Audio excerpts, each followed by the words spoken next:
Sublime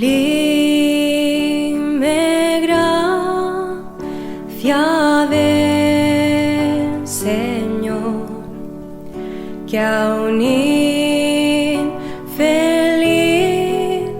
salvó. Sublime gracia, mas el Dios de toda gracia que nos llamó a su gloria eterna en Jesucristo, después que hayáis padecido un poco de tiempo, Él mismo os perfeccione, afirme, fortalezca y establezca. A Él sea la gloria y el imperio por los siglos de los siglos. Amén. Gracia me enseñó a temer. Sublime Gracia es un programa que presenta breves reflexiones fundamentadas en la palabra de Dios. Es un deseo y necesidad de mi propio corazón de conocer más profundamente a este nuestro Dios de toda gracia que nos llamó a su gloria eterna en Jesucristo. Todas las semanas, en Luz a las Naciones, canal cristiano de comunicación, puedes seguir este programa y recorrer juntos el largo pero certero sendero de la palabra de Dios. Dios me salvó y mis cadenas ya Él rompió. Sublime gracia, porque de su plenitud tomamos todos y gracia sobre gracia. Perdón, sublime gracia, inmenso amor. Es un placer saludar de nuevo a los oyentes de Radio Luz a las Naciones en nuestra programación semanal, nuestro programa titulado Gracia Sublime, desde el cual y ya durante algún tiempo venimos compartiendo con ustedes breves reflexiones, pensamientos fundamentados en la palabra de Dios que duran aproximadamente unos 20-25 minutos. En los últimos programas hemos estado estudiando juntos el contexto del capítulo 16 de Mateo, versículos 13 al 20, donde tenemos la maravillosa confesión de Pedro, en la que el propio Jesucristo respondió: bienaventurado eres Pedro, porque no te lo reveló carne ni sangre, sino mi Padre. Hemos podido ver la grandeza de esta declaración tocante a tú eres el Cristo, el Hijo del Dios viviente, y creo que hemos podido disfrutar muchísimo de todo el contenido significativo en cuanto a una buena teología, en cuanto a una buena enseñanza, en cuanto a lo grandioso y sublime que la palabra de Dios nos presenta cuando permitimos que de ella emane la esencia por la cual ella fue escrita y nos descubre su verdad. Sabemos que toda la palabra es inspirada por Dios, que toda la palabra siempre es útil para el individuo en la iglesia y para el conjunto de la iglesia, para evidentemente enseñarnos, redarguirnos, corregirnos, instruirnos en justicia, con el propósito, con el objetivo, con el fin de que el hombre de Dios sea perfecto, enteramente preparado para toda buena obra. Entonces, cuando el Espíritu Santo abre las compuertas de la verdad bíblica y llena nuestros corazones, podemos gozarnos con la revelación de Dios, podemos gozarnos con la revelación de Jesucristo y con la revelación del Espíritu Santo.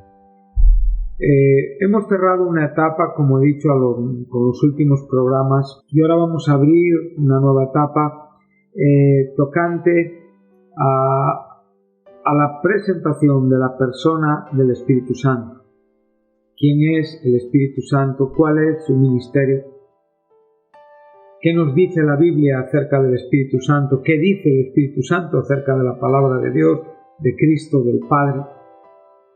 Que podamos realmente estudiarlo en una forma temática, pero a la vez llena de gracia, no aburrida, no exenta de de algún momento de calor con predicación, y en la que podamos disfrutar de un tema tan importante como quién es el Espíritu Santo.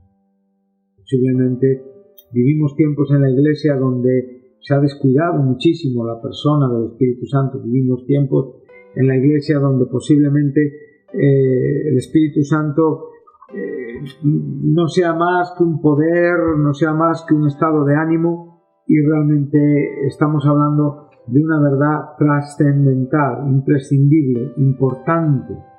Entonces, a veces, como digo, los cristianos viven un poquito ajenos, viven un poco descuidados, indiferentes a esta realidad que es fundamental en nuestra conversión, que es el que trae la vida del cielo a nuestros corazones, que es el que habita por la fe en nuestros corazones, que es el que nos dirige a la postre después de haber nacido de nuevo, que es el que nos conduce, que nos muestra el objeto final de nuestra fe, que es la salvación de nuestras almas, con toda la bendita esperanza del estado eterno de las cosas. Por lo tanto, iremos adelante a lo largo de estos próximos programas y trataremos de compartir con ustedes todas estas cosas. Evidentemente, no tiene que ver, como digo, con entusiasmo, no tiene que ver con alegría.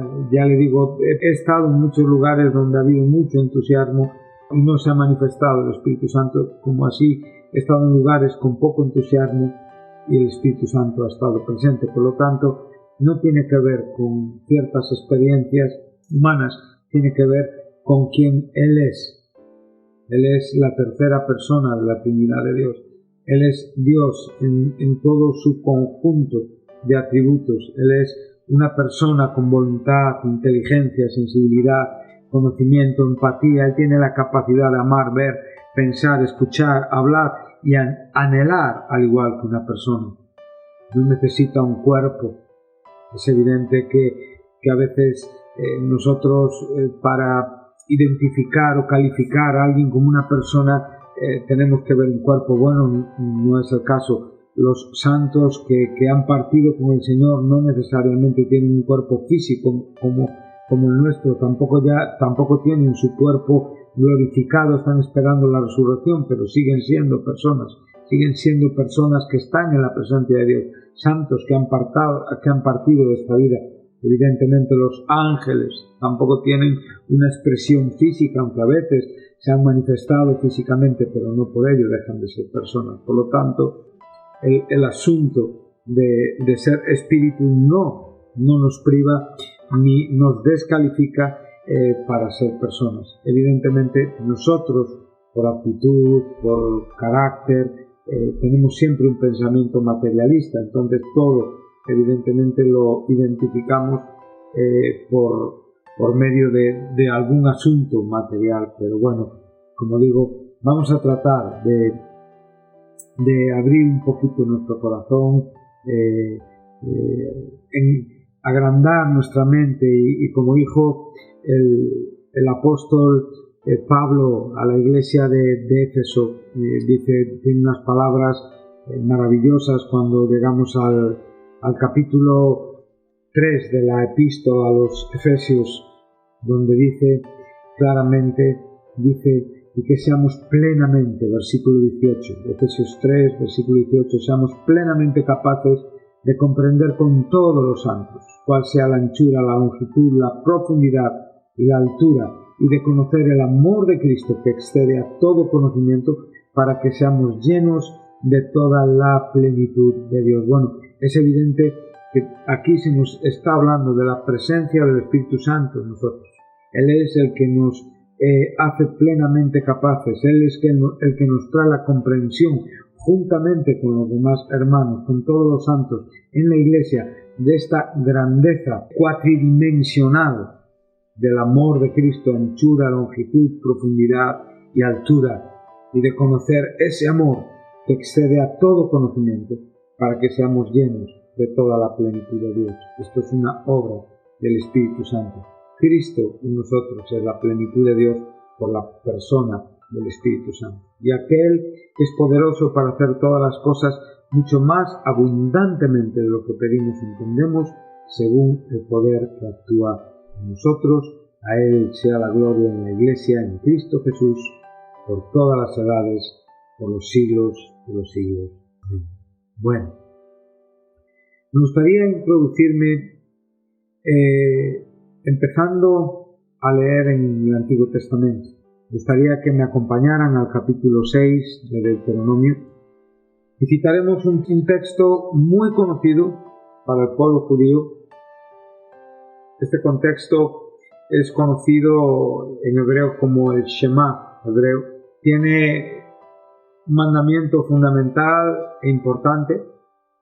Los hebreos tenían en sus puertas un objeto llamado mezuzá o mezuzín, que contenía unos rollitos, y en esos rollitos estaban escritos estos versículos, y estaban a una distancia entre lo que es el ángulo del marco de la puerta, entre el vertical y el horizontal, y a esa distancia y con una inclinación siempre apuntando hacia dentro de la casa, indicando que las personas que ahí vivían eran personas que estaban identificadas con esta verdad y con este mandamiento.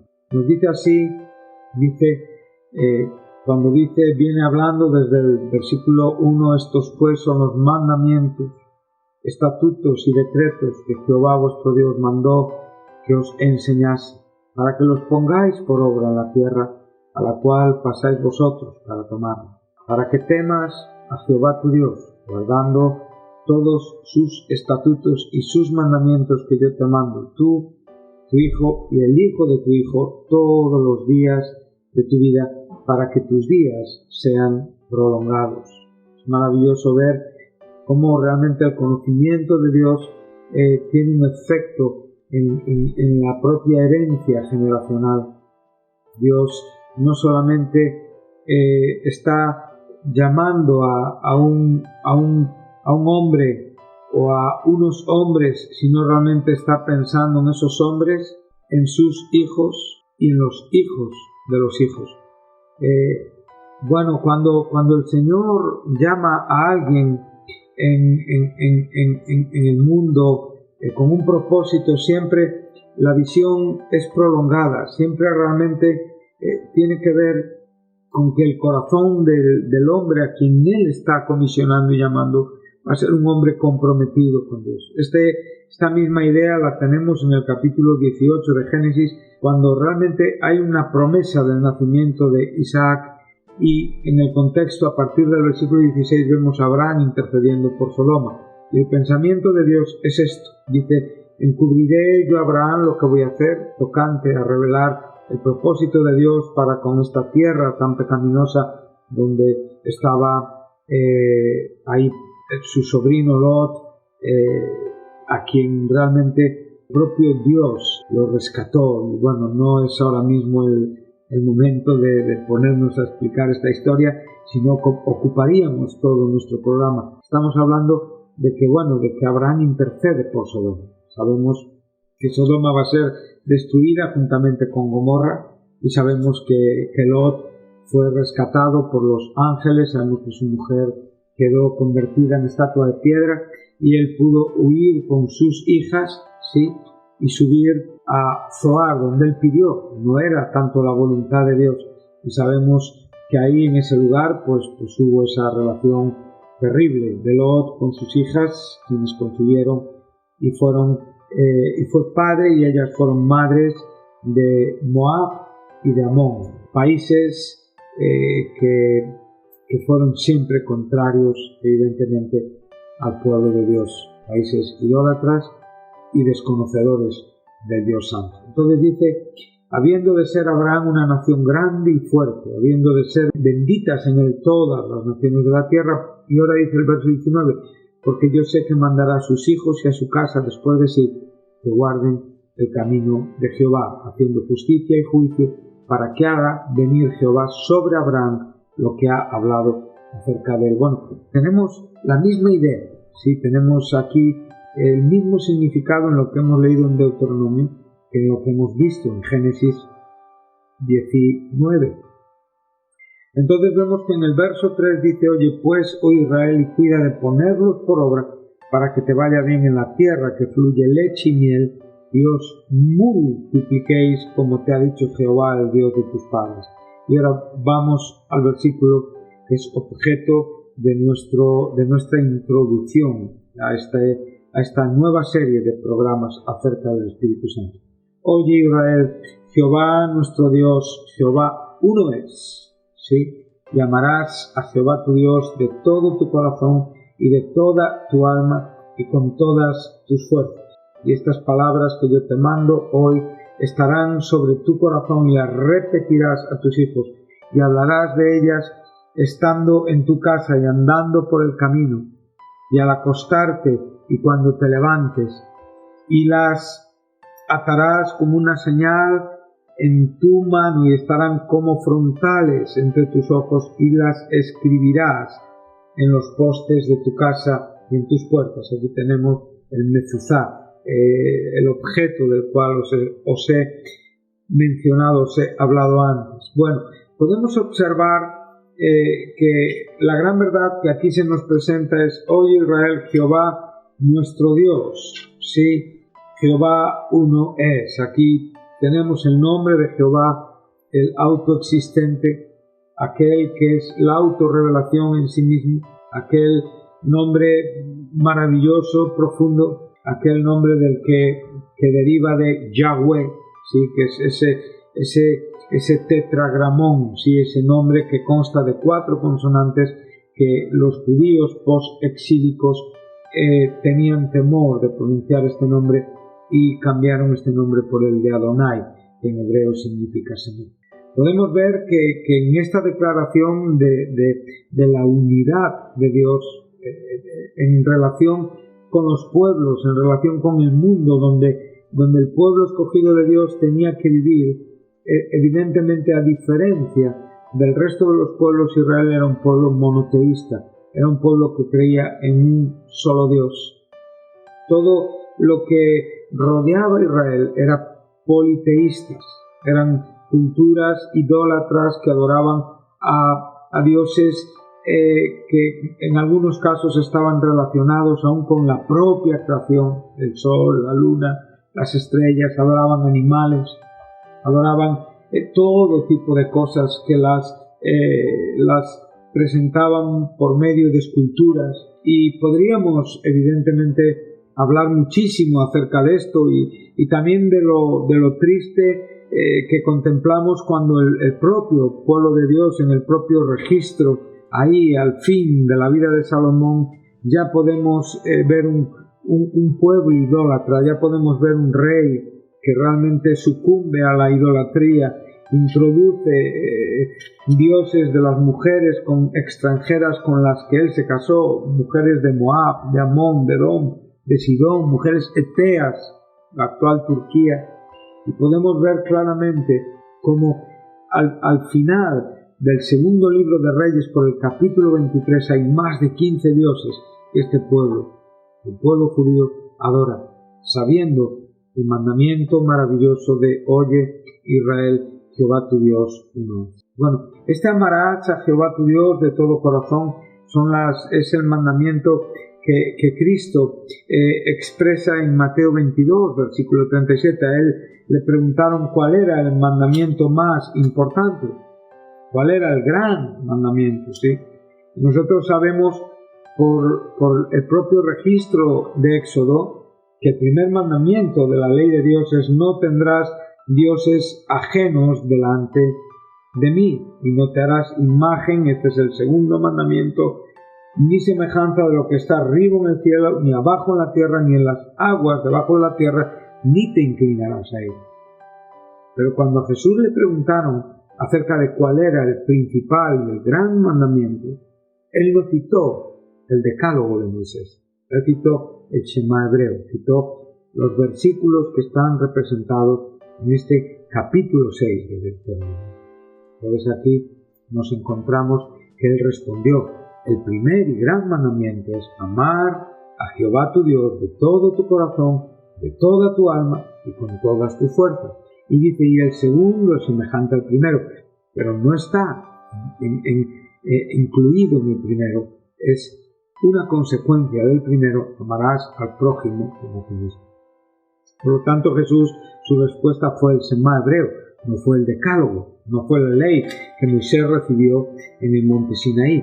Pero lo primero que aquí aprendemos, y la verdad que aquí se desprende en esta introducción que estamos haciendo, es que la gran verdad revelada en el Antiguo Testamento es que hay un solo Dios. Y que este Dios es conocido como el Creador, el Todopoderoso, el Shaddai, el Eterno, el Olam. Es conocido como Elohim, es conocido como Jehová. Y lo vemos aquí: oh Israel, Jehová nuestro Dios, Jehová uno solo es. Bueno, este es un fundamento principal para poder introducirnos y para poder desarrollarnos en el propio propósito revelativo de Dios. Nosotros, cuando leemos Génesis 1:1, nos encontramos con que en el principio Dios creó los cielos y la tierra. En el principio Elohim creó los cielos y la tierra. Y podemos ver claramente cómo esa tierra estaba sin forma, estaba desordenada y estaba vacía. Y esa tierra que necesitaba la acción creativa de Dios. Dice que estas tinieblas estaban sobre la faz del abismo y el Espíritu de Dios se movía sobre la faz de las aguas. Esa palabra moverse ahí en castellano viene de un término hebreo que quiere decir empollar, incluso hacer temblar. Por lo tanto, en esa unicidad de Dios, lo primero que tenemos que comprender, que la gran revelación del Antiguo Testamento es que hay un solo Dios. Y veremos cómo ese Dios va a revelar mucho más de sí mismo a lo largo de la Escritura, para poder comprender que ya es en los primeros compases, en los primeros versículos, donde realmente vemos una tierra sin forma, vemos una tierra necesitada de una acción creativa. El verbo bará es un verbo que únicamente se atribuye a Dios, es el verbo hebreo para crear, y evidentemente es una acción que está hecha de la nada, por lo tanto nunca ese verbo puede ser atribuido a ningún hombre. Incluso en el libro de Génesis, en los primeros capítulos, primer capítulo y segundo capítulo, que ahí tenemos evidentemente todo el asunto creativo de Dios, se nos enseña algunos otros verbos para crear. También usa hizo Dios, pero siempre en algunos casos nos habla ya de acciones sobre algo que ya está hecho, que aún el propio Dios hace de lo que ya está hecho. Pero el verbo bará es un verbo que indica que Dios hace de lo que no existe. Es precioso cuando podemos citar el capítulo 11 de Hebreos, cuando nos dice en el verso 3, por fe entendemos haber sido constituido el universo por la palabra de Dios, o sea, la voz activa y poderosa de Dios, el Dios omnipotente, aquel que dice sé, aquel que dice vamos a crear y se crean las cosas, ¿sí? De modo que lo que se ve fue hecho de aquello que no se veía. Entonces, en esta forma en la que vemos al único Dios presentado en esta manera tan maravillosa, ya vemos al Espíritu de Dios moviendo, haciendo temblar las cosas para llevarlas a su destino creativo. Él llama a las cosas que no son como si fuesen. Por lo tanto, en este programa de hoy vamos a quedarnos con esta reflexión. La gran verdad revelada en el Antiguo Testamento es que hay un solo Dios, y este Dios es conocido como el Creador, el Todopoderoso, Jehová, el Eterno, Elohim, entre otros muchos nombres. Pero bueno, creo que son nombres que atribuyen en este momento suficiente información, nos permiten pensar de acuerdo a que realmente Dios quiere mostrarse como un solo Dios, como el único Dios, indivisible, único. Esto es una auténtica maravilla. Pero también es verdad que desde el principio Satanás ha tratado de disipar en la mente humana esta idea y siempre ha tratado de dirigir el corazón del hombre desde Adán a la adoración a otros dioses, a otro tipo de situaciones, de divinidades, llevando al hombre a una idolatría que está caída y que evidentemente es objeto del juicio de Dios. Por lo tanto, queridos oyentes, aquí les dejo en esta mañana y continuaremos en el próximo programa hablando del tema que queremos desarrollar, el Espíritu Santo en la Biblia, y partiremos, como digo, desde este fundamento, desde este principio. Oye pues, oh Israel, Jehová tu Dios, Jehová uno es. Que Dios les bendiga y hasta el próximo programa. Perdido y él me halló, su gracia me enseñó a Sublime gracia. mis dudas ahuyentó. Porque de su plenitud tomamos todos, y gracia sobre gracia, pues la ley por medio de Moisés fue dada, pero la gracia y la verdad vinieron por medio de Jesucristo. Él me transformó, de mi maldad me libertó, mi Salvador me rescató, y como el mar fluye su amor, sublime gracia y